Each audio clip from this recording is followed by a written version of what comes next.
Good afternoon, everyone. On behalf of the Bavarian American Academy and the European Association for American Studies, it is my great pleasure to welcome you all here face-to-face at Munich's Amerikahaus, as well as to welcome all colleagues and friends out there who have tuned in on our YouTube live stream. My name is Kerstin Schmidt. I'm Professor of American Studies at the University of Munich's Amerika Institute and a member of the Board of Directors of the BAA. Today is my particular pleasure to introduce our third keynote speaker, Carmen Birkle.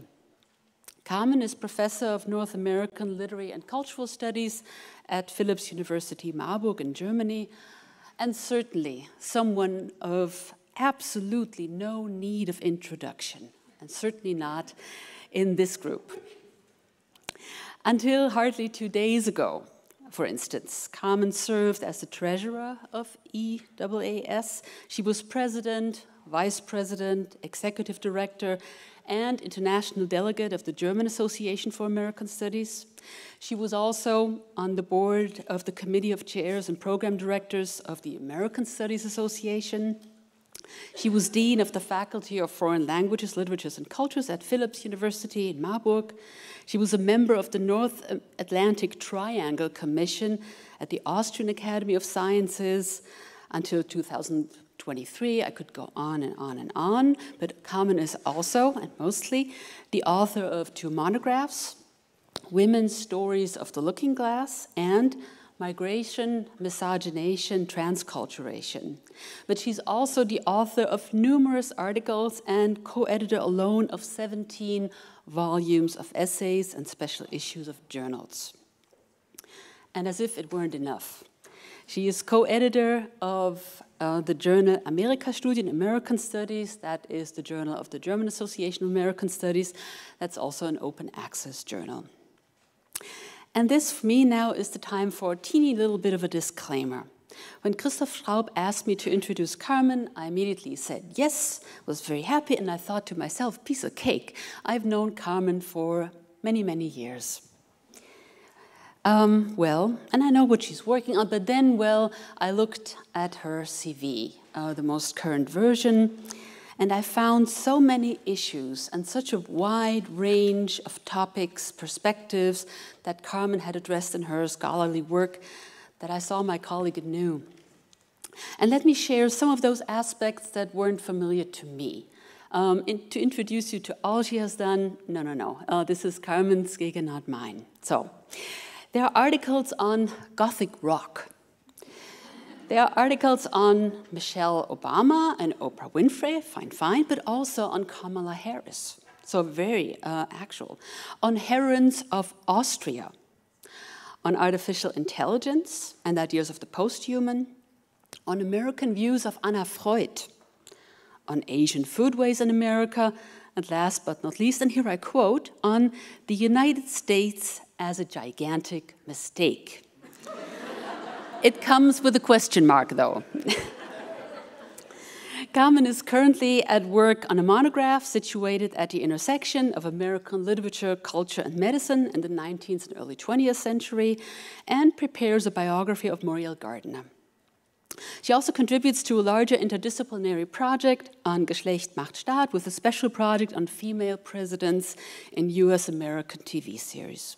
So all I'm saying, basically in so many words, is welcome, Carmen, and we are all looking forward to learning more about writing immigration from a child's perspective. Join me in giving Carmen a warm welcome of applause.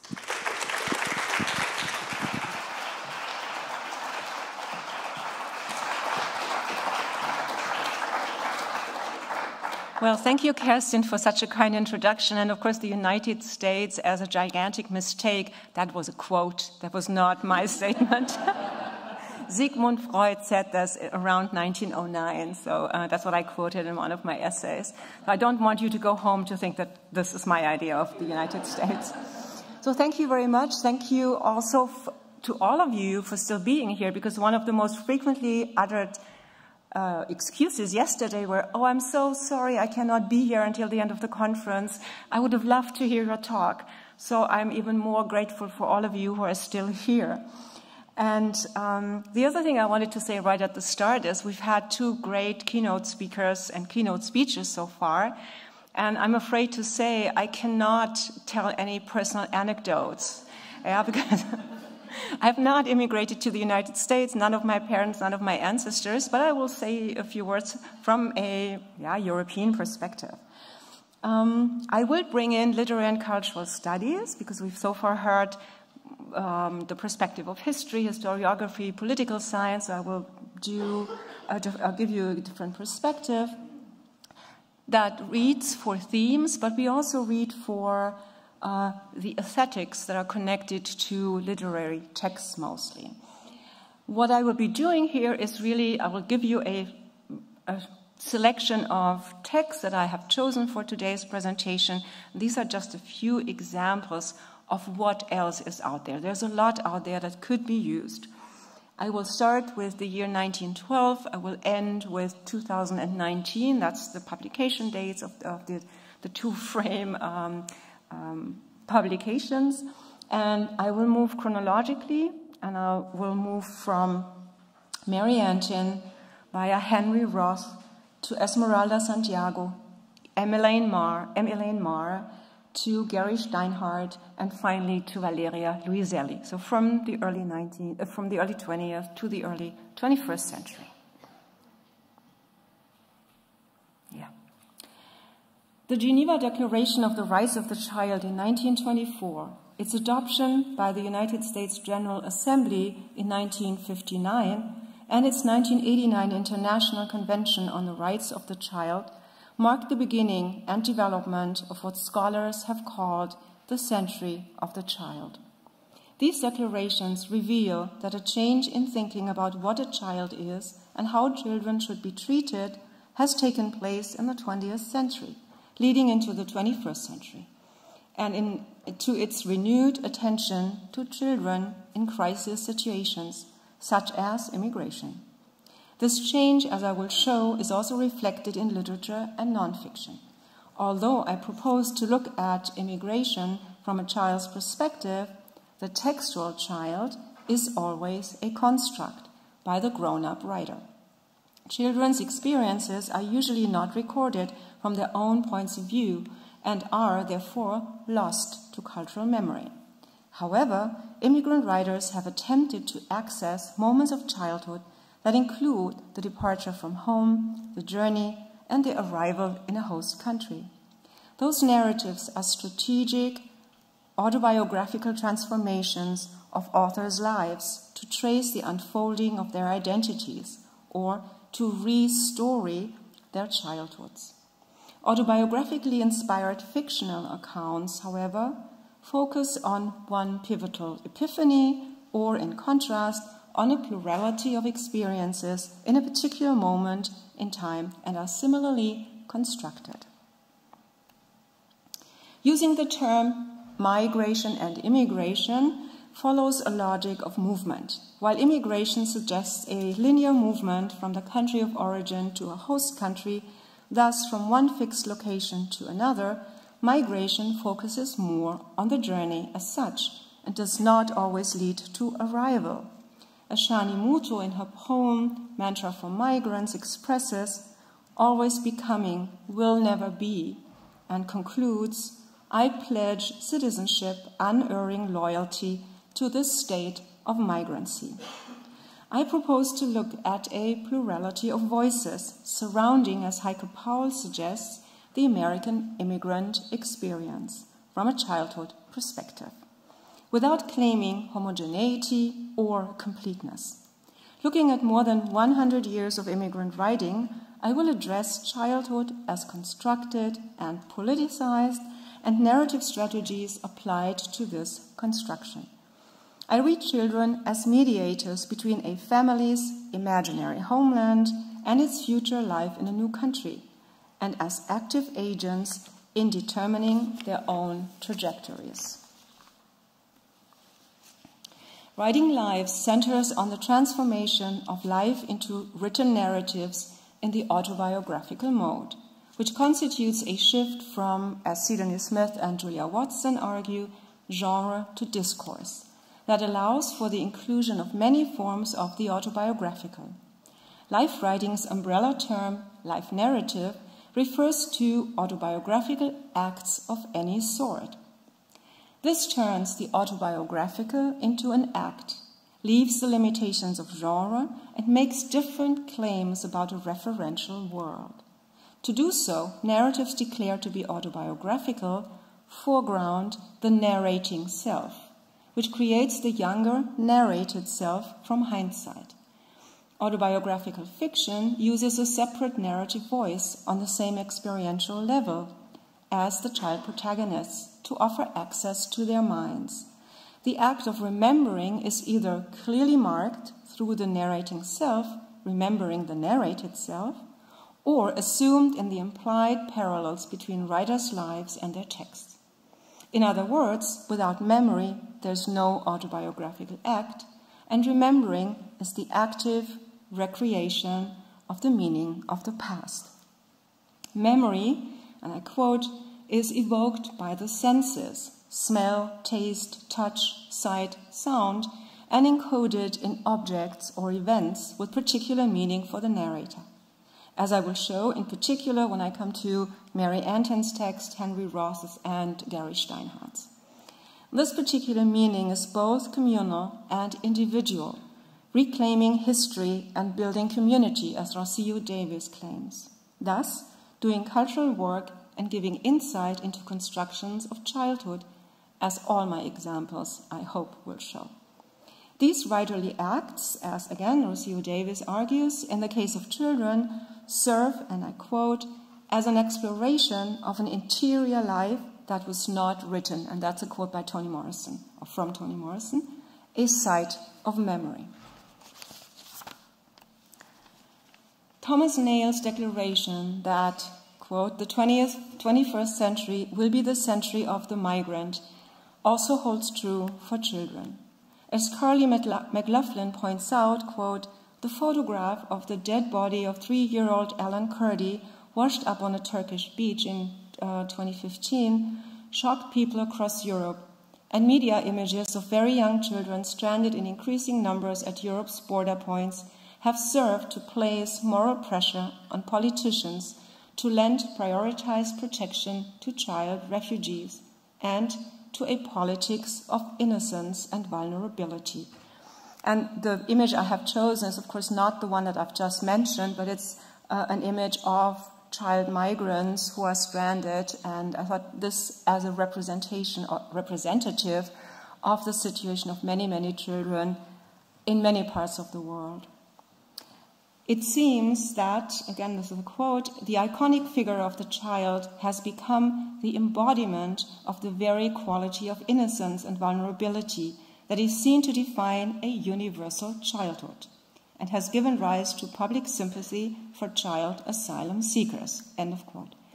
Yet, as McLaughlin also claims, universal childhood has been increasingly challenged by scholars who are critical of its normative and ideological underpinnings.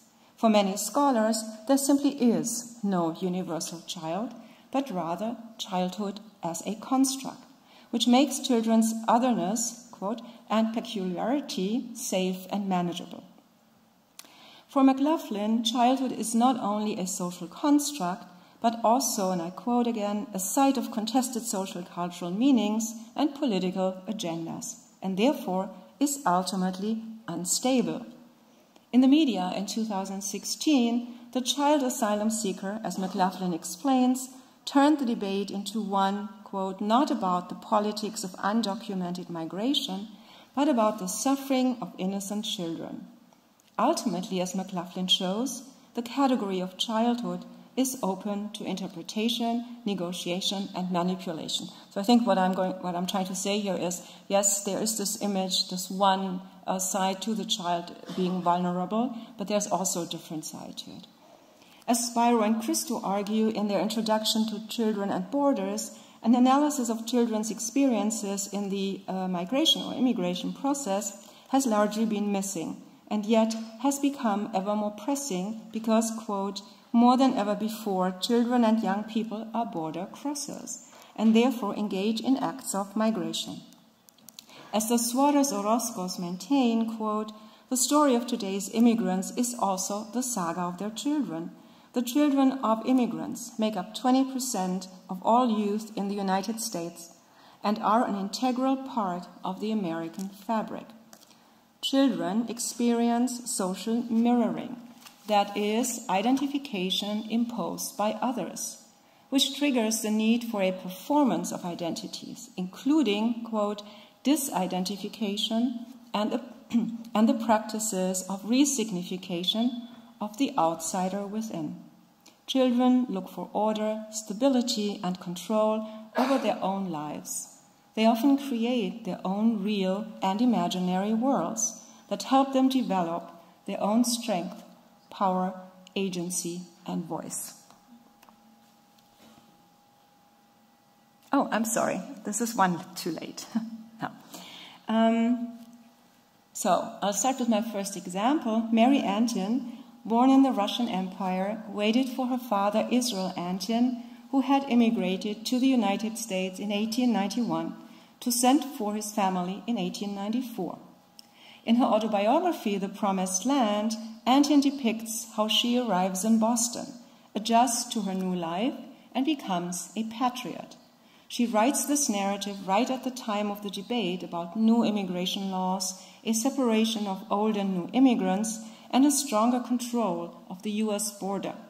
In 1894, prominent men in Boston had formed the Immigration Restriction League, and Antin feels the need to justify her own arrival from Russia in the years leading up to World War I and the subsequent Red Scare following the 1917 Russian Revolution, when people feared communism. Now, of course, The Promised Land was published in 1912, so she couldn't know about what was happening afterwards, but the debates and the atmosphere was already present. For her narrative, three aspects seem important. First, as a child presented from hindsight, she patriotically glorifies America to counter nativist prejudices. Second, she nostalgically longs for an imaginary past through food and food rituals. Third, she is in awe of what is new and tries to take mental possession of it. Antin's life narrative takes on a 13-year-old girl's perspective to guide the reader through every step of her individual integration and immigration experience. Significantly, because of the big popular success, as Werner Solos has shown, of The Promised Land, as a document of an immigrant girl becoming an American citizen, a schoolbook edition was published in the same year, At School in the Promised Land, or The Story of a Little Immigrant. For Antin, both the process of immigration and the act of autobiography affirmed new identity. One reinforced and reflected the other. In How I Wrote the Promised Land, she claims, quote, that in the fullness of time it wrote itself, driven by an inner impulse. Now, we all know that nothing writes itself, but that's what she claims. Any author, as she maintains, produces, quote, characters that were not invented. They were remembered. In a letter to Randolph Bourne in August 1913, she even writes, "Everything I write is autobiography." She justifies the use of the first-person voice with her exceptionalist path to patriotism. I too, she says, might have written in the third person, mark that most of my spiritual adventures were exactly those which all thoughtful children have known in some shape or other. Every child in time awakens to a sense of self, of friendship, of patriotism. But while normally these things come gradually, obscurely, in my case, they came spectacularly. Remembering for her takes on the form of time traveling and shape-shifting. Quote, "In the course of one morning, I had been out of my grown-up skin, back in my little girl skin, and home again for luncheon," and explains how this is triggered. "I find most of my early memories are physical. I see persons and objects. I hear sounds, songs, phrases. I mark movement and fleeting expressions on people's faces. literally see and hear and take note. She visits old places and literally recreates the old feeling. At a moment of rebirth, she begins to look back. I was born, and I think many of you know this quote, I was born, I have lived, and I have been made over. Is it not time to write my life's story? I am just as much out of the way as if I were dead, for I am absolutely other than the person whose story I have to tell. Physical continuity with my earlier self is no disadvantage. I could speak in the third person and not feel that I was masquerading. I can analyze my subject. I can reveal everything. For she, and not I, is my real heroine. My life I have still to live. Her life ended when mine began. Antin directs her reader's focus to her younger self, which the iconic photograph preceding her own introduction also reflects. Readers see herself as Maschke and her older sister Fetschke, as they were called originally, and Fetschke later on became Frida, in exactly the same clothing. The photograph's effective intentionality, as Roland Barthes would probably say, shows who she was, but is no more. Her autobiography depicts both an unusual yet typical life, which she considers worth recording, connecting the individual with the community, revealing individual and collective memory. In order to explore herself, she needs to discover a new outer universe. That is a shifting, changing landscape, and includes the memory of, and as she says, processes of uprooting, transportation, replanting, acclimatization, and development, yet torn between then and now. And she wants to forget, as she says, I want to be of today. But she first has to understand Maschke and her past to finally get rid of this heavy garment. Again a quote, this elusive little figure that is myself, and yet so much a stranger to me that I often ask, can this be I? Objects such as food trigger memories. And I think we heard some of this also yesterday in the second keynote speech, when Paul was talking about the food that Elvira, one of the migrants or workers, served to him, and he was reminded of his grandparents and his grandmother's food. And I think that comes up in many of the autobiographies. So strawberries make her think of strawberries in Polotsk, but even more so, make her almost physically undergo the painful process of migration and immigration again. Quote, in the brief interval of a gustatory perception, I became a child again, and I positively ached with the pain of being so suddenly compressed to that small being.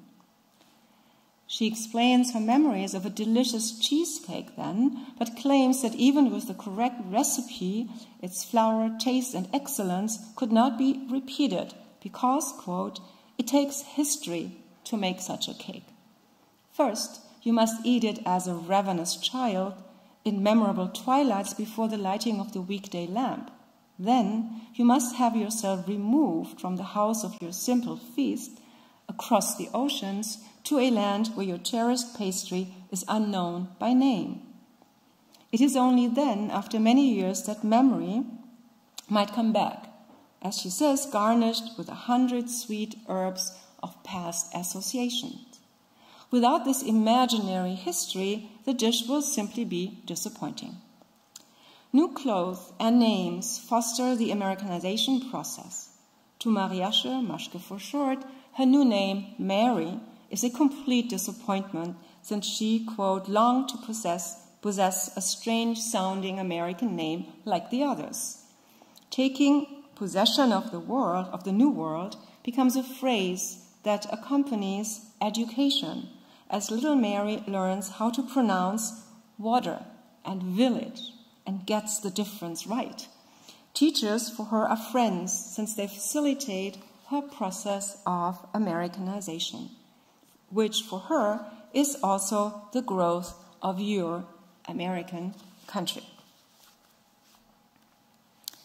She takes possession of Boston in her mind. Quote, "I was empress of all I surveyed from the roof of the tenement house and glorifies then America. I must not fail to testify that in America a child of the slums owns the land and all that is good in it. I did not need to seek my kingdom.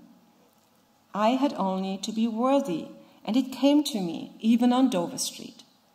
Catering, of course, to the rags to riches topos and the belief in the American dream, depicting America in settler colonial logic as, quote, "bewilderingly strange, unimaginably complex, delightfully unexplored." The younger self's, quote, "mediated knowledge" references the distance between the lived childhood and its narrative reconstruction.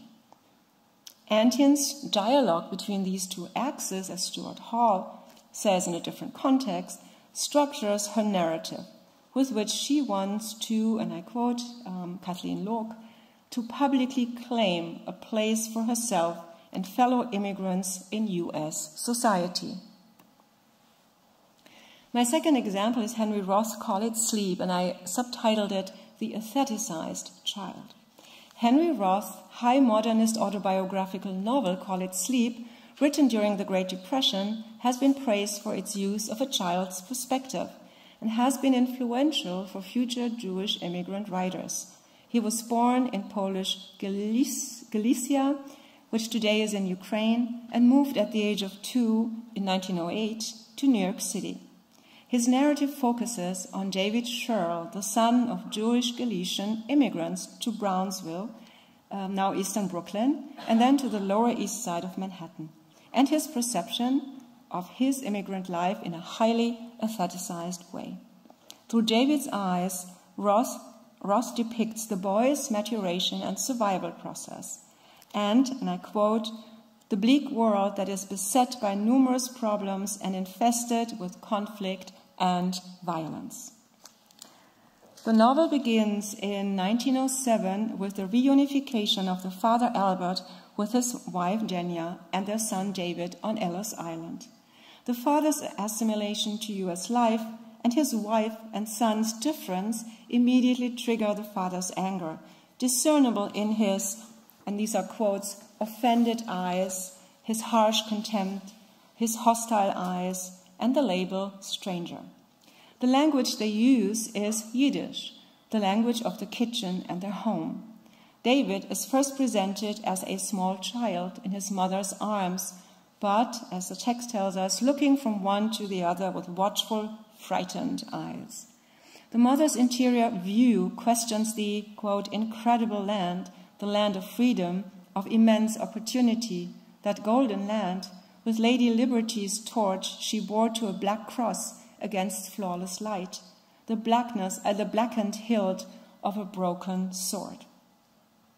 While this bleak encounter is depicted by an omniscient narrator in the prologue, the perspective soon shifts to David as the focalizer and to a third-person narrator. A few years later, the reader encounters David looking up at a water faucet in their kitchen in the ghetto, wondering, and I quote, that this world had been created without thought of him, because he had to look up and couldn't reach it. He feels he does not belong, and yet the kitchen is the only place where he feels safe with his mother. When he witnesses a funeral with the coffin being carried out of the house to a carriage, he has visions of the man in the box, in the carriage, alone. He must make a noise. Noise, he advanced. What? Noise, any, and he runs. The sentence structure in this dramatized interior monologue is clipped, associative, and manifests David's panic. Sound dispels his fear to some extent, and the only noise that comes to him is onomatopoetic at first. Ah, oh, and then lines from the national anthem, which he has learned in school. My country, 'tis of thee. He began running, the cellar door louder. Sweet land of liberty, he shrilled and whirled toward the stairs. Of thee I sing. His voice rose in a shriek. His feet pounded on the stair. At his back, the monstrous horde of fear. Land where our fathers died. The landing, he dove for the door, flinging himself upon it, threw it open, slammed it shut, and stood there, panting in terror.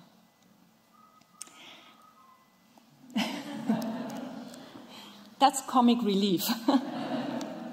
This mediated figural narrative situation, according to Stanzel, or narrated monologue, according to Dorrit Kuhn, works with the illusion of immediacy, which is superimposed, and that's also Stanzel, superimposed over immediacy in the reflector mode. So we believe that we see it through David's eyes, but really it is a narrator telling us.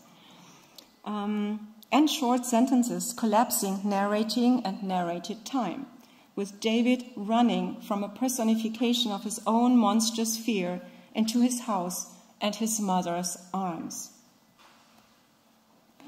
David is frequently on the run from his always violent and irascible father, the neighborhood kids, and his own fear. When hiding in the cellar with tension rising, he personifies darkness as, and I quote, the stealthy, horrible dark climbing the cellar stairs, climbing toward him. He could feel its ghastly emanation wreathing about him in ragged tentacles. Nearer, the foul warmth of its breath. Nearer, the bloated, grisly faces. His jaws began to chatter. Icy horror swept up and down his spine like a finger scratching a comb. His flesh flowed with terror. Run, run. The child's imagination runs wild. Vision, touch, bodily sensations expressed in a simile and alliteration, and then the directive commanding himself to run. Then the confusion of where to run to. He runs towards the light of the streets, but then he gets lost in the maze of New York City, is taken to a police station, but no one seems to know Body Street because of his strong Yiddish accent. The ethnic immigrant voices of the street come together as a dynamic, polyethnic, this is a quote, panorama of excited humanity from many walks of life. In the final scene, when David, once more running from his father's violent wrath, is driven by a desire for religious purification because of his assumed sins, as he believes, such as possessing a rosary and being suspected as the illegitimate son of a Christian. In a religious fantasy, he sticks his father's zinc milk ladle into the crack of the electric trolley car tracks. His own thoughts in psychonarration, according to Dorrit Kuhn, are put in italics until the electricity shoots through his body. His feelings are expressed in the repetition of words like power, barbaric power, titanic power, in alliterations like brain and blood to a fountain of flame, fire. However, many of the metaphorical and personified expressions, like the hawk of radiance raking him with talons of fire, battering his skull with a beak of fire, braying his body with pinions of intolerable light, or recoil the last screaming nerve clawing for survival, go way beyond the vocabulary of a young boy of then perhaps 7 or 8 years. Suddenly, the hustling and bustling of the street stands still, paused, as the text says, and the perspective shifts to the observant narrator beyond the boy's consciousness, who relates how, quote, the street was filled with running men, faces carved and ghostly in the fierce light. This crowd saves him, flips the mangled metal from the rail. A quake, as if Leviathan leaped for the hook and fell back threshing. And darkness. The boy has won this fight with Leviathan because the italicized thoughts resume some of the frightening scenes the boy has gone through, particularly with his father. Finally, David's psychonarration ends. A spiked star of pain of consciousness burst within him. In David's stream of consciousness, manifest in the many perceptions, the reader hears the crowd and sees, quote, the ever-encroaching bodies, voices, faces at all heights, gestures at all heights, all converging upon him, craning, peering, haranguing, pointing him out, discussing him, a nightmare. Then his irascible father gets the medicine for him, and his mother, and this is the final scene then, suggests to him to go to sleep. He might as well call it sleep, as he thinks repeatedly, 3 times. It was only toward sleep. Toward sleep is not sleep, but the twilight moment when all memories come back to him, and for the first time in his conscious life, he does feel not pain, not terror, but strangest triumph, strangest acquiescence. One might as well call it sleep. He shut his eyes, and the novel ends. Roth's novel depicts David's miserable immigrant life in New York City through the highly sensitive boy's eyes, shaped by fear and a longing for order. Because of Cheder school, he does expect, quote, cleansing power from this brilliant arc of light, and his thoughts are captured in poetic language rich in associations with religious ritual and medieval legends. As Solers maintains, Call It Sleep is a masterpiece at sustaining ambiguity, a visionary sleep that is life-affirming, according to Louis Freed, and triumphant, yet subdued. Roth's psychoanalytic interest in this novel of initiation illustrates what Solers has called ethnic modernism in its fusion of experimental prose and the immigrant theme. In contrast to Antin's attempt to be representative and political, Roth simultaneously captures foreignness and is not political but psychoanalytically future-oriented. The 1965 Immigration and Nationality Act, also known as Hart-Celler Act, ended the discriminatory national origins quotas of 1924 and focused more on immigrant skills, family reunification, and refugees. The 1990s, the time of Mars and Santiago's writing their narratives, saw another immigration act which also emphasized family and skills. This decade was characterized by consumerism and optimism, and also by identity crises. Identity was considered a cultural construct, and as such a constant issue of insecurity, but also opportunity. As Mars and Santiago's narratives show, other identification through social mirroring intertwined with language is crucial. Esmeralda Santiago and Emmeline Marr arrived as children in the United States from Puerto Rico in 1961 and Hong Kong, China, in 1972, respectively, at the time when the 1965 Immigration Act was prepared and passed. As a Puerto Rican and therefore American citizen, Santiago, of course, was able to enter the United States easily. Marr and her mother came as part of family reunification. Marr in Paper Daughter and Santiago in Almost a Woman thematized the need to navigate between different worlds in the formation of their identities. Both emphasize the relevance of education in their Americanization process. Every time they move from home to school and back, their younger selves have to perform different identities. For Marr, this roaming between obedient daughter and American high school kid means being considered stupid in school. Similarly, Santiago has to share a class, and the stupid was a quotation, has to share a class with those who have learning disabilities because she lacks proper English.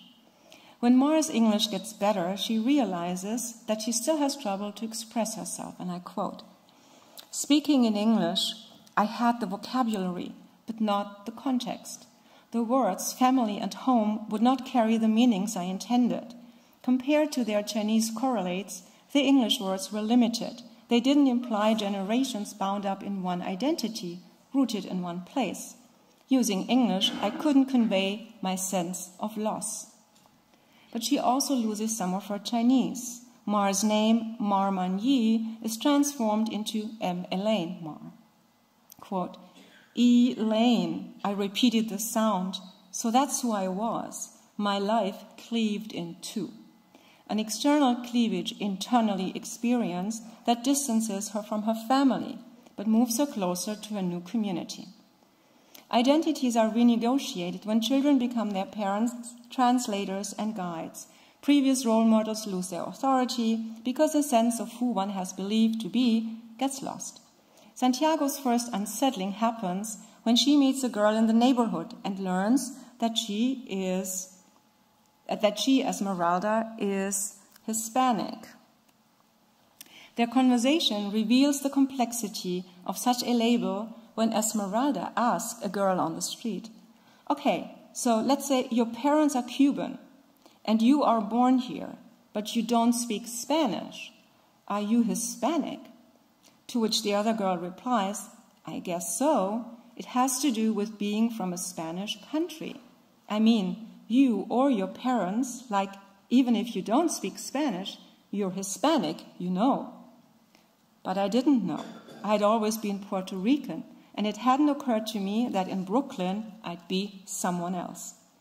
This shift from direct speech to interior monologue in past tense is the reflection of the narrating self imagining the narrated self, so the child, many years later. As a child, she yearns for inclusion, but her mother, quote, made it clear that although we lived in the United States, we were to remain 100% Puerto Rican. The problem was for her that it was hard to tell where Puerto Rican ended and Americanized began, a problem that Antin did not seem to have had.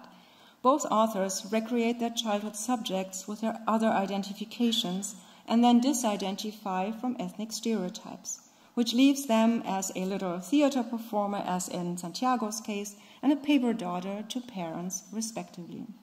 Language of and about the child has become their means of making sense of an unknown world, of giving order to chaos, of coming to terms with significant encounters and traumatic moments in childhood.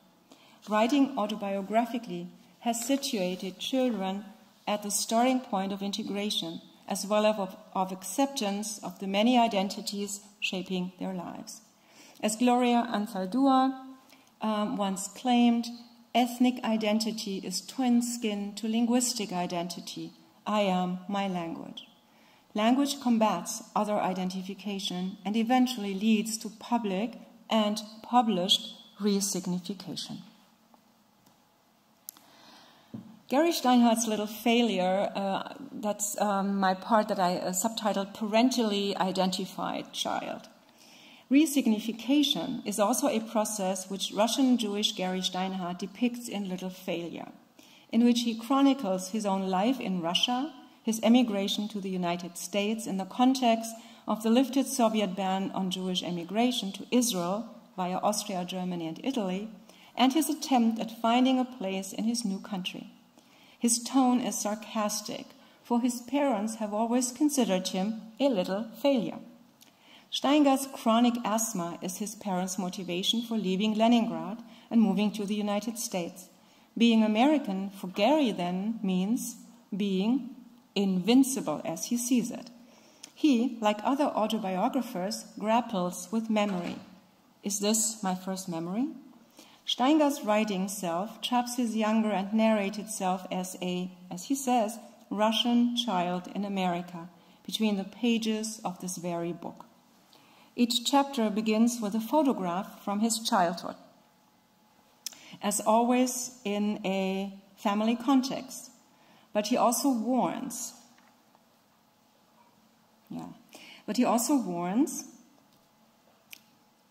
quote, one is cautioned by the better critics never to write about photographs. They are an easy substitute for prose, a hackneyed shortcut, and besides, they lie, like all images do. Claiming in biting sarcasm that everything in Russia was a lie, and that, quote, the goal of politics is to make us children, he then decides, I do not want to be a child. I do not want to be wrong. I do not want to be a lie. Arriving in 1979 in America after a childhood spent in the Soviet Union, as he says, is equivalent to stumbling off a monochromatic cliff and landing in a pool of pure technicolor. Little Gary wonders about this new world. Everything is revelation, as Anton did herself as well.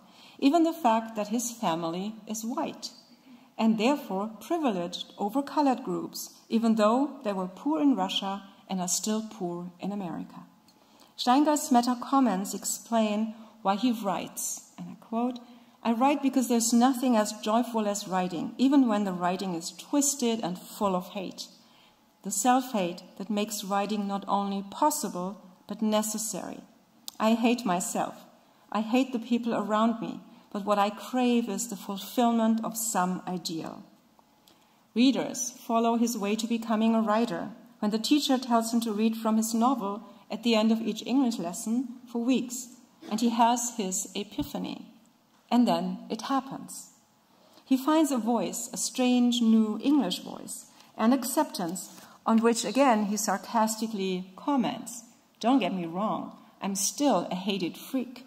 But here's what I'm doing. I am redefining the terms under which I am a hated freak. I am moving the children away from my Russianness and toward storytelling." Writing, TV, cinema, and fast food help him to self-define and become, as he says, ostensibly as American as everyone else, leading to his, again as he says, true assimilation into American English. Steingart presents his story of an only child of about 7 years growing up in the United States. This perspective allows him an innocent view of the new world that contrasts with his condemnation of Russia. Parental power shifts eventually when he writes to his father, and I quote, "You have not behaved badly, Papa. Only I can behave badly. I am the child. You are the father. How can you say such an awful thing?" So the child's incredulity of hearing his father apologize to him make his growing up process appear more authentic. I quote, "Now I am supposed to be the man," not that he wanted to become a man. The adult can be sarcastic, but not the child. It means, I have failed my parents, I have failed myself, I have failed my future. We may as well have never come here. He becomes a published writer nevertheless, whose writing helps him to independence from his parents and self-hatred. He then refers to Henry Roth's Call It Sleep. So from his point of view, Roth David leaves, quote, "the familiar contours of his Brownsville ghetto with a Polish boy, and he thinks of his new friend, not afraid. Leo wasn't afraid. And he, Gary, just a few hours out of my mother's loving grasp in the big, terrible city, is not afraid. All failures, fears, and foreignness are left behind in childhood or resignified." Coming to Luiselli's Lost Children archive, I subtitled this part, "The Self-Identified Child." However, so in contrast to what we've just heard, migration, as we know, does not always lead to a new life. In her autobiographical novel Lost Children Archive, Valeria Luiselli, herself a Mexican immigrant, focuses on the many facets of getting lost in childhood, literally and figuratively. Luiselli juxtaposes the crossing of the US-Mexico border by documented or undocumented immigrants with the New York City's mothers, herself an immigrant from Mexico, wondering about whether her own children, her 5-year-old daughter and her 10-year-old stepson, would survive if lost. Children may be left with one parent or a grandmother to be sent for later. Children depart on their own, alone, and face an insurmountable border if they ever get that far. At the border, they may be detained, abused, starved, and sent back or die. Borders can be porous and impervious, are made and remade, become places of power constellations, are restricting, confirming, and constraining, but are also locations of hope for a better life. In the new environment, wonder at new borders emerges, some metaphorical, some not. Borders signify a separation between past and future, between old and new identities, and sometimes literally between life and death. The novel consists of two juxtaposed narratives. One of the family of four taking to the road in a car from New York City to Arizona to document the lost voices of the Apaches and of undocumented children. Another one, as novel within the novel, called Elegies for Lost Children by the fictional Ella Camposanto, is of undocumented children traveling somewhere on the beast, La Bestia. Almost 3 of the 4 parts of the framing novel are told by the boy, once he and his sister have left their parents in search of the lost children, taking elegies, the recorder, and a camera for documentation. The family is unnamed and defined by their respective functions in the family, and only later give each other names. For the boy, it's Swift Feather. For the girl, it's Memphis, taken from a visit to Graceland in Memphis. And later, the boy adds the label Major Tom, taken from the song Space Oddity by David Bowie. The boy playfully becomes Swift Feather Ground Control, and the girl, Major Tom Memphis. This renaming process brings both children closer to each other, but also to an imaginary world in which Major Tom vanishes. Although the boy wants to heal the rift between their parents, the family at the end breaks up. He picks up the mother's desire to document the voices of children who are missing or are possibly forever lost, and to find the 2 lost daughters of an undocumented woman named Manuela, who had come from Mexico to settle in the Bronx. These girls, 8 and 10, quote, had just arrived in the country, crossing the border on foot, and were being held in a detention center in Texas, and eventually disappear when they are about to be deported. Their case is one of tens of thousands, and the mother concludes, quote, they weren't looking for the American dream, as the narrative usually goes. The children were merely looking for a way out of their daily nightmare. A deportation the family witnesses is also the beginning of the boy's recorded voice from hindsight addressing his sister in her absence. Quote, calling Major Tom, checking sound 1, 2, 3. This is ground control. You copy me, Major Tom? This is the story of us and of the lost children from beginning to end, and I'm going to tell it to you, Memphis. The boy's recorded monologue anticipates their ultimate separation. He knows that it was our last trip together as a family. Suddenly, as he himself narrates, I had an idea that felt like an explosion in my head, but a good explosion. If the girls were there, maybe we could help Ma find them. We'd walk for as long as we could, like the lost children had walked, even if we might get lost. If they got completely lost, they would at least still be together, which was better than being separated from each other. He draws maps, packs useful things, and almost feels like a grown man.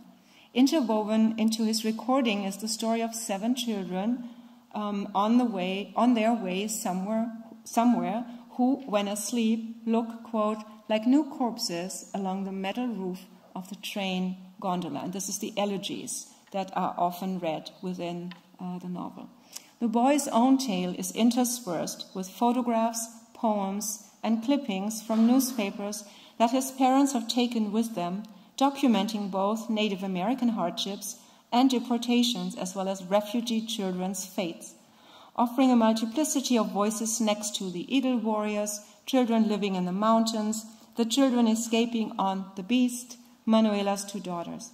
The 10-year-old boy, when reading chapters from the elegies to his sister, feels, and I quote, that they were getting closer and closer to the lost children.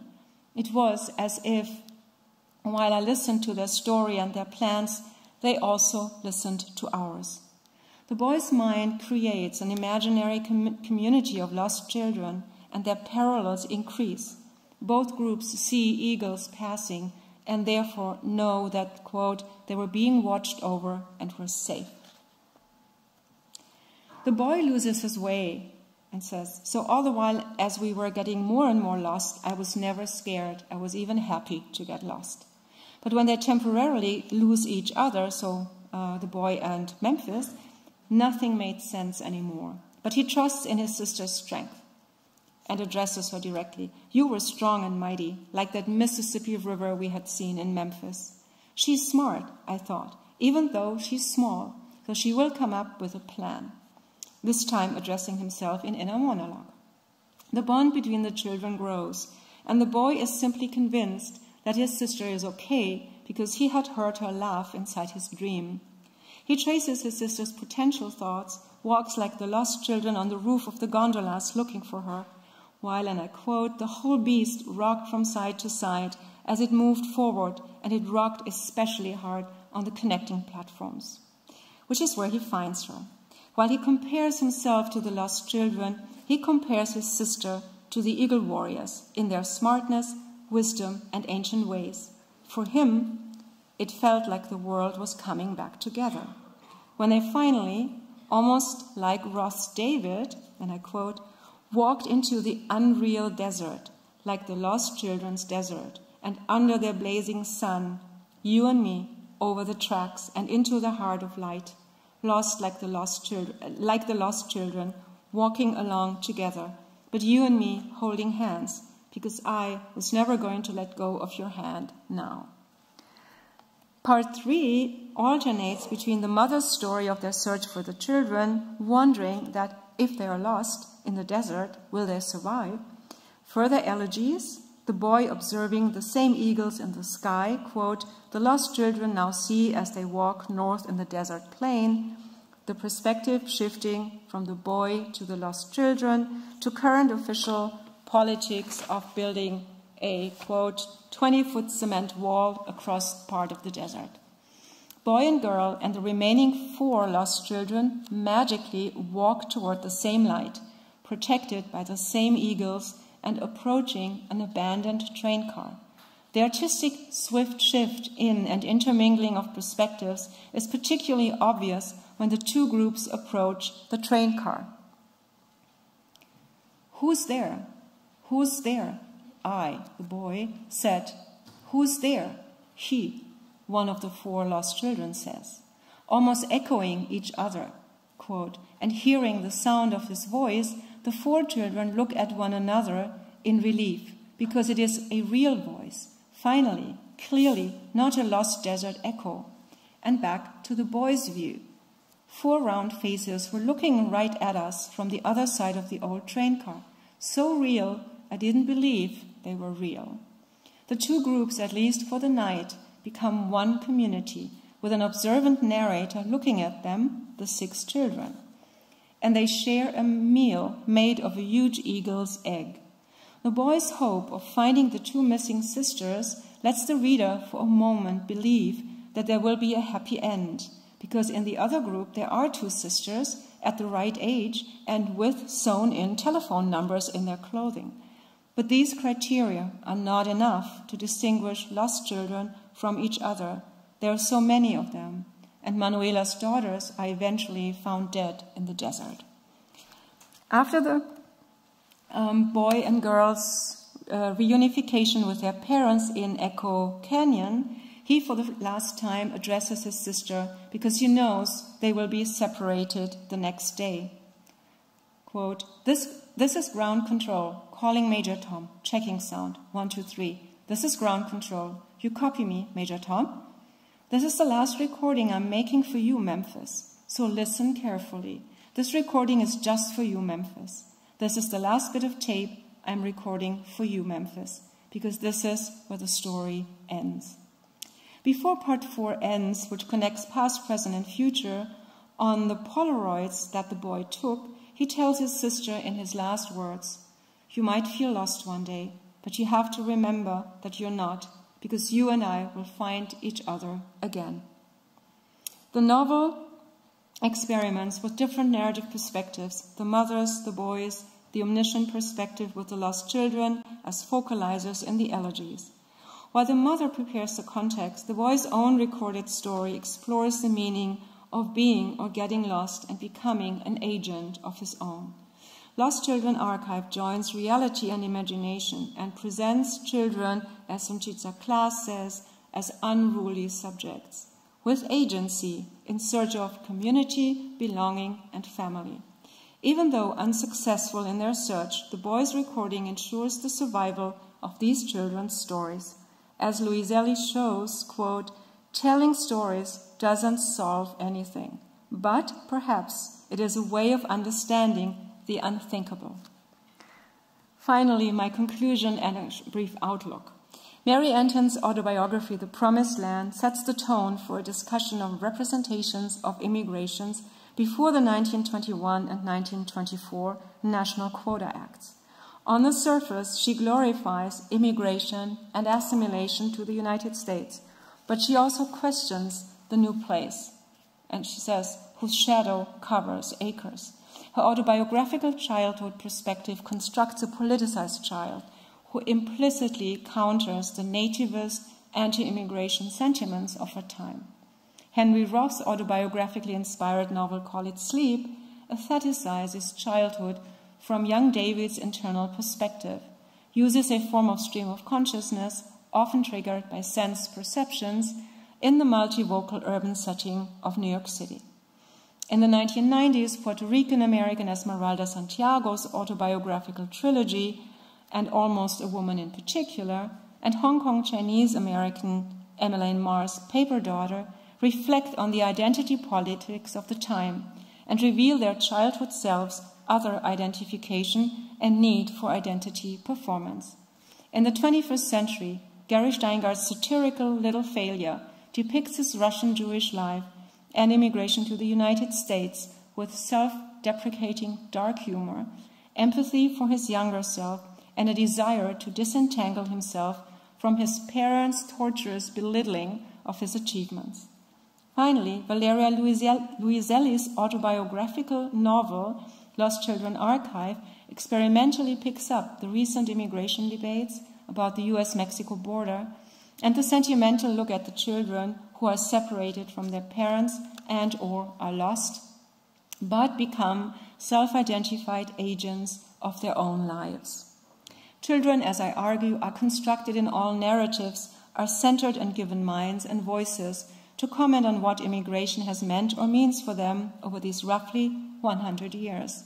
The aesthetic means of representation are different, but all narratives are autobiographically inspired and have as much to do with their writers' lives and characters as with their respective political context. They are about growing up, becoming teenagers, and eventually adults. A dual axis between past and present, before and after immigration, shapes many of their lives. They wonder at what is new, unknown, and unfamiliar, and develop strategies to familiarize the unfamiliar.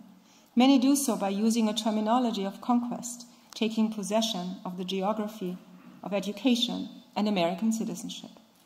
Family life changes. The children become more competent in English. The child becomes an American citizen. The child's narrative affiliation, as Sidonie Smith and Julia Watson say, is one of discovery, of a new world and of their own identity, of children's attachment to and separation from parents. Photographs and images accompanying the narratives have the power to tell a story of subjectivity, which is what all narratives are, subjective and yet representative. More than just text, photography gives readers a sense of the real, the unmediated, but photographs are also highly subjective and contingent on context. In life narratives, the author's respective childhood selves are mediated through a narrating older self who looks backward, dramatizes direct speech and dialogue, and then mediates their younger self's reflection. The interpretation from hindsight pays tribute to the past as usable for the present. On the other hand, the fictionalized life narratives experiment with narration. Like the Lost Children, Roth's David is constantly on the run, but seems to triumph in his inner thoughts, known only to the readers at the end. Luiselli temporarily merges the boys' recorded narrative and the elegies of the lost children, who are strong, smart, and determined to reunite with their families. However, the novel does not ignore the death of Manuela's 2 daughters, as well as the death of 3 of the 7 children, walking through the desert. There's no happy end as long as children are forcefully separated from their parents and run from terror, pain, and suffering. life narratives imagine immigration as a process of identity formation, deformation, and reformation in children who perceive, feel, and fight a condition of loss through their creation of, I quote, a new imaginative worlds in migrant childhood imaginaries. And finally, I have to say that, of course, all my examples are written autobiographical acts, as I explained at the beginning. But life narratives can come in other forms, and that is a whole new paper to start, such as TV series, films, videos, social media, blogs, cookbooks, podcasts, and so on. The recent prize-winning film Minari, about a Korean immigrant family to Arkansas, focusing on the young boy's perspective, and Korean-American Joanne Molinaro's blog entries and cooking shows such as The Korean Vegan are examples of new media representations of immigration from children's perspectives. These voices need to be heard in times of increasing polarization about immigration. I wonder whether 2024 will be the year of new restrictive immigration laws in the United States. I guess the presidential election will show. Thank you very much for your attention.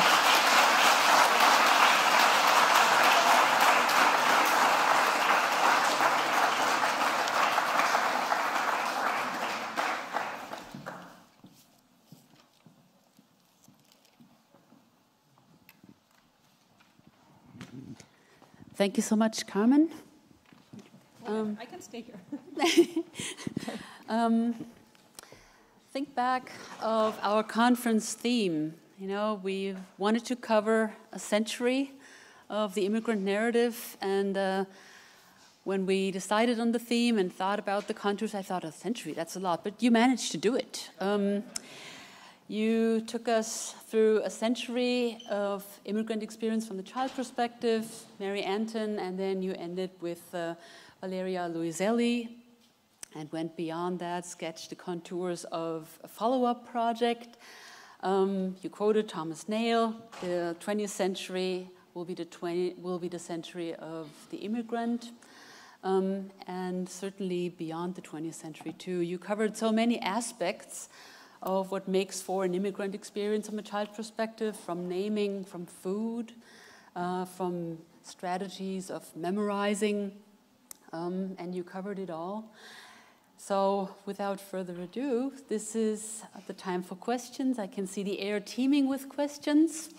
And of course, as always with the keynote questions, we can also have questions online via Slido, and I will make an effort to check this right here. Are there? Oh yes. Hi, thank you very much for mapping a new corpus for us tonight of children's literature and the concept of immigration. I'm going to take the privilege of the first question and ask you the gender question. And I know you can answer it. I was wondering about controlling images or girlhood and boyhood differences in the corpus that you presented us, and also about narrative form and maybe differences that you could talk about in the representation of male-female children or maybe other non-binary scripts. Thank you. Okay. Let me start with the last part, other non-binaries. I think they are unfortunately not really present in the exams that I've chosen, at least as far as I can see right now. But of course, there is a difference between when we talk about gender and the gendered reflection on immigration. But what is interesting, if you take, for example, the Lost Children Archive, of course you have a 10-year-old boy telling the story, but a 10-year-old boy who, as he once said, I am now the man, yeah? But he is almost reluctant to assume this role, like Gary Steinhardt is. He says, I'm supposed to be the man, but really I don't want to be the man, yeah? So you have that situation in Lost Children Archive, and then you have him addressing his younger sister, who's 5 years old, Memphis, yeah? And he constantly calls her smart, strong, like the mighty Mississippi and so on. So I think at least Luiselli makes an effort of yes, taking a male perspective, but a young male perspective, but also not necessarily eradicating, but leveling the differences, because the two children need each other. And the children they meet, there's, if I'm not mistaken, I think there's 2 sisters and also 2 boys. So it's almost equivalent, 3 boys, 3 girls. I think she's trying to say that that particular kind of situation is terrible and difficult for boys and girls. And of course for boys in the sense that they are expected to be the stronger part. And sometimes they don't want to be the stronger part because they see their sister, in this case Memphis, is much, much stronger. So I think with Louiselli, she makes this effort of not falling into the trap of traditional gender roles, but picking them up by having the boys say, well, my sister is so strong. Yeah? With other, I mean, I would have to go now through all of the examples, but and I think that is much too long. But in Gary Steinhardt, you see that as well, his reluctance of growing up. In the other, for example, in Santiago, Esmeralda Santiago and Emmeline Marr, you constantly have the tension within the families, more in Emmeline Marr, because she comes with her mother and then meets their father. Both parents don't speak English. Both at first work in Chinese restaurants. She is the one who learns English gradually. She is the one who gets an English name. At some point, she knows a lot more English than her parents. She is also the one who doesn't understand why her father doesn't want to take her to a scholarship interview. It turns out the father is afraid of taking the car to an unknown place because he doesn't speak English. So she, as a daughter, is beginning to be the parent figure. In the same way, when she talks to her mother, the mother tells her, you have to be an obedient daughter. You're nothing without your family. And the mother forges the husband's name on a school certificate or whatever. And she said, but Marr says, you cannot do that. You're not the father. It doesn't matter as long as the man's name is on the document. Yeah? So there are traditional gender roles that are, in a way, difficult for the next generation, and the next generation needs to come to terms with this inversal of roles. And they all express the fact that this is a difficult thing to do. Somehow they come to terms with their parents at the very end. Gary Steinhardt does to some extent only. Emmeline Marr does because she is all the way in, I think, well, first Princeton and then later, I think she's at Cornell, if I'm not mistaken.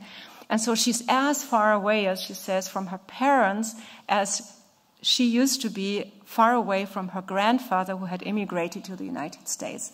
So she keeps up this distance. But her mother calls her, and the first English word she really pronounces, the mother's, is daughter, yeah, in a Chinese way.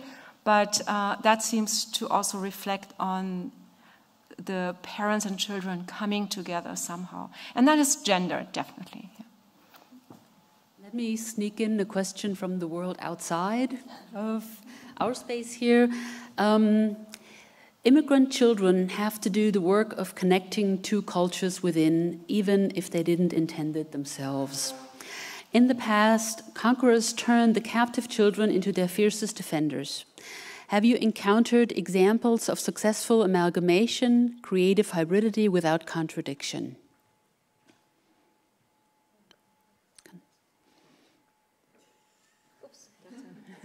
That's a long question. It's a long question, yes. Traveled a long way, probably.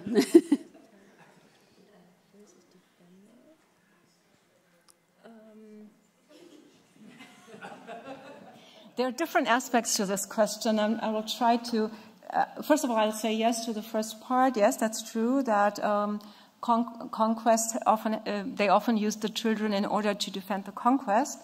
What we have, for example, in Mary Antin is maybe something not the same, but it has some idea, some aspect of this, because she uses the terminology of the conquest to make use of to assimilate. She really wants to assimilate, and she defends the way in which her father, for example, explains the food to her. She defends the fact that they all get new names and so on. So in a way, she defends those who come from outside because she wants them to be part of this. The next part is more difficult.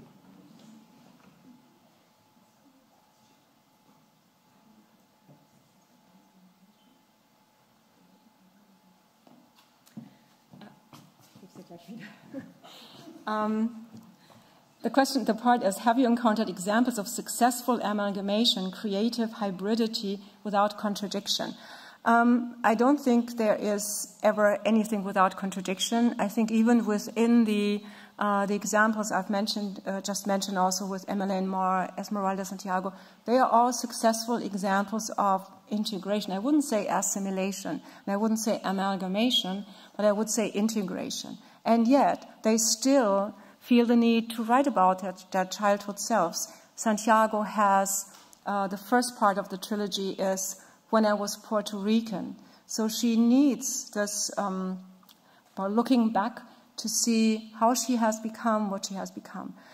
The moment all of these people write about their own experiences, they get published, are read by us as scholars, they are successful. So in that sense, they are successful, they use creative hybridity, and yet it's not without contradiction. I would be surprised to really see any text that would be without these contradictions, because I think the more you reflect on the idea of immigration or migration, the less you can be fully embracing one or the other. So I think contradictions will always be there. We have a question from Nicole Schneider.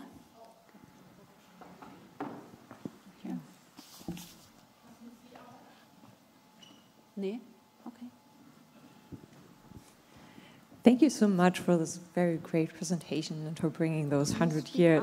Sorry, thank you so much for this great presentation, for bringing those 100 years of childhood perspectives, the perspectives on childhood and migration together. And you ended also so beautifully on photography and the role of photography in all of those books, or in those books. And I was wondering a little bit more about mediality. And I know that Lost Children Archives plays so much with documents, with books. You have the books in the boxes that are carried along and not really mentioned in the book otherwise. And I was wondering, of course, also the voice recordings that you mentioned. And I'm again wondering if that adds anything to the discourse, or to this question of childhood narratives. And also, since I'm not really familiar with all of the books, if there's something of this mediality also coming into the other stories. Okay, mediality was the term. Okay. Yes. So first of all, I think you talked about the novel by Luiselli, and yes, there are lots of pictures, and at first they are a collection of, let me start differently. Both parents, the father and the mother, are somehow documentarians, documentarists, as they say. Both document at first in New York City sound of different things in the world. And then they decide to go on this trip from New York City to Arizona and document two different things. One is document the Native Americans, the Apaches, finding, for example, graves, finding documents and so on. And in order to do that, they take a lot of maps. They take newspaper articles. They take, whatever else was there, drawings and so on. These images, I think, add to the novel a sense of reality, although we know from Steinhardt that images can lie. Yeah? They are, of course, also a constructed reality, although I do think that the images are actually photographs. That would be something I would need to check out. But they give the novel a sense of, yes, this really happened, and this is really something that these people do. Other photographs that are included when I talked about Polaroids, these are the images that the boy, for example, the pictures the boy takes of the deportation they witness, of Memphis, of the two of them together. That, of course, is not the boy who takes that picture. That gives a sense of togetherness, of not being lost because they are present and visible. all of the images of the pictures that he takes are pretty poor quality. So they, again, but I think that also enhances the feeling of reality that they want to convey. And in that sense, I think it does add to the narrative of the boy, because the boy's narrative is playful. Yeah, when I repeatedly said calling Major Tom and ground control, sound check, and so on, it becomes a game, but it's always brought back into reality also through the images. And of course, images are another way of preserving memory, of not being lost. Like you document the sound, the voices, you also document the visibility. Now, in the other, this idea of mediality or different media used to present the children's perspective, it happens occasionally, as I showed in the Promised Land. You have one image, no, you have several images in the Promised Land, but only one of Mary Antin herself and her sister. And I think it does show the difference between the person who talks to us, because she is the writer, and represents this little girl who no longer is herself. And what she says is, this girl is dead. I'm no longer that girl. And that becomes really visible and close to us as viewers when we can see this image. It does also show the family connection between her and her sister. And it's another way of representing childhood. In Steinhardt, you have, each chapter has a photograph of the growing up Gary Steinhardt. You see him as a very young, almost like a toddler, I think playing with a telephone, a plastic telephone. You see him as a Jewish boy. You see him as a high school, college student later on. You see him then as a, in between you see him as a writer at his typewriter and so on. So again, this, I think, facilitates our perception of what kind of character or person is being presented. And of course, when I say childhood is a construction, that's another construction. Images are also constructions, because it's not that they capture someone, a person, and that's who the person is. It usually is, that's who the person was at a specific moment in time, maybe even put there, arranged there by the parents so that they can actually take the picture. So that is something that it adds to the idea of construction, and it adds to make it more interesting also for the reader. For the others, I don't think there are any other media used. Not that I can think of right now. If you have a question or a comment, please wave at me exuberantly, shamelessly. One doesn't really see. But now, Frau Gerhardt. Thank you so much for your talk, which resonated with me on so many levels of experience. And when I'm thinking of the Texan-Mexican border and the talk about anchor babies, I'm also asking myself, when the child is a retrospective construction, can it also be a construction into the future to maybe intervene into that discourse, since reproductive rights are another big issue of the upcoming presidential election? What would your take on that be?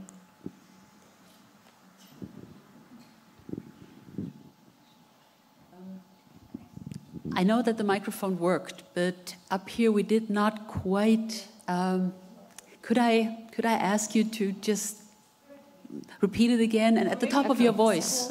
First, I thanked you because your talk resonated with me on so many levels of experience, and then I also referred to the US-Mexican border, where this term anchor baby is like being used in anti-migration rhetoric. But I'm wondering if this discourse can be shifted, because like you say, the child is a construct in narratives, but is it only constructed retrospectively to feed into American dream narratives, or can it be also constructed with a view to the future that would maybe be an intervention into political discourse that is also coming out of the build-up to the 24 presidential election?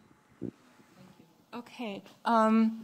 Of course, children at the US-Mexican border, if they are, for example, undocumented and traveling as unaccompanied, and I heard yesterday the term minors, there's a specific procedure of how they are dealt with at this border. And Luiselli also says at some point that the children coming from Honduras, Venezuela, Guatemala, and so on, they deliberately give themselves up to the border control, to the patrol, in order to be put into this process of having a chance, at least, to be able to stay in the United States. So what also happens, and I know historians and maybe sociologists can know this much better than I do, what also happens is that they are at some point sent to institutions or people who take care of them, and also send them to, for example, New York City courthouses where they have to answer questions. And that's what Luiselli, for example, depicts in Tell Me How It Ends. And that's why I called her novel autobiographical. And in that sense, then, if they're lucky, and not all of them are, they are allowed to remain in the United States and have been able to put this whole thing that they have gone through to good use. In that sense, of course, it is future-oriented for the children on the one hand, but also for the families that are chosen by, and that I don't exactly know, by officials at least, who take them up, who take them in as their own children. So that is future-oriented. Now, when you ask about the 2024 election, that's a huge debate, of course, about what to do with unaccompanied minors, what to do with the migrant situation at the border, and so on. I know that also Joe Biden is trying to prevent uncontrolled immigration into the country by, I think, as you said in January, by not only giving more money, but also having more people work at the border, making it faster to decide who can stay and who cannot stay. So my very, very broad assumption for the future is that depending on who wins the election, we will either see a complete stop of any program that will allow either unaccompanied minors or any other person into the country, if possible at all, or we will have more programs that will still be strict and severe, but let people at least have a chance of making their lives in the new country, in the United States. I hope that at least in part answered some of your ideas and questions. This is a last call for urgent questions. Yes, please. Yes, thank you very much for this wonderful talk. As a folklorist, I was very interested in these many examples of oral utterances in your examples from these autobiographies. And of course, they are always kind of embedded in the narration of the author. But I was interested in hearing about your thoughts or some kind of more about how the authors use these oral utterances, or so like someone says something, type of quotes. What are the functions of these, or the strategies of these oral utterances in these autobiographies? Thank you. All right. So about the functions of these oral pronouncements or speech in these texts. Well, on the one hand, they make it livelier. So we have the illusion, because they give us the illusion of it being present, being in present tense, and not someone saying, oh, this happened 20 years ago, and so on. but these people are represented and constructed as actually being, as actually speaking to each other. So I think with the example of Santiago, Esmeralda Santiago, when she talks to this girl on the street, I think you see the juxtaposition between direct speech, as if we were present next to her, listening to what these two little girls exchanged, but then immediately, in the same quote and right afterwards, you have the reflection on the writer on this particular scene. And I think what it makes visible is that there's a time lag between the time of writing and narrating and the time of experiencing. I think that's what becomes very visible. Now, whether these two girls actually said this at the time is your guess. Your guess is as good as mine. Yeah, we will never know. But that's, I think, what I said a few times before. Is the license novelists have, for example, but also people who write autobiographies. Now, who will remember every single sentence that someone uttered in the past? No one will do that, or can do that. But trying to represent it so that it becomes plausible, possible, probable, yeah? And everything they do makes a statement, makes a point. So what she wants to explain here in a way that it makes it more interesting to us as readers is simply the fact that a little girl on the street can rename, can give her a new identity immediately after a few days in Brooklyn. Yeah? And that is the most important point. Whether the pronunciation was, the statement was actually done like this, I think doesn't really matter so much. Because as we all know, memory works in different ways, and it may be also something that someone else told her that happened, or she believes she remembers, but who says that this is actually a true situation? But what is true is the point she makes in it. Yeah? If there are no other questions, then time's up. Well, we started a bit late too.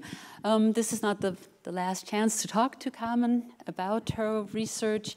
But before my colleague Heike Paul will officially close the conference, allow me to say thank you for questions, thank you for being here. It's Sunday, late afternoon, early evening, but most of all, thank you, Carmen. Saturday? And that is not even explained by my jet lag.